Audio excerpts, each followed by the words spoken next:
Dahil maulan, magluto tayo ng beef nilaga. Ayan, talalagay ko lang ng cabbage. Ang daming mais. Masarap yung mais kasi ano siya, sariwa.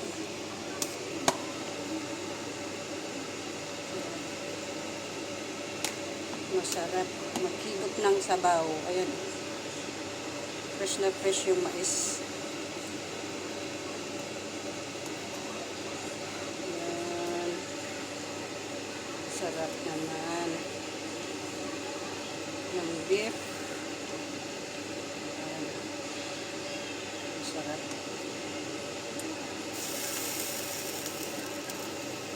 Diba? Masarap pag half-cook lang yung mga gulay.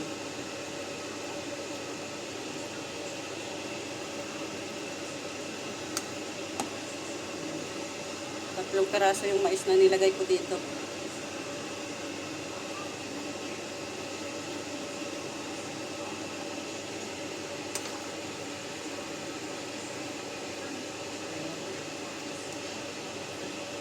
Diba, sarap.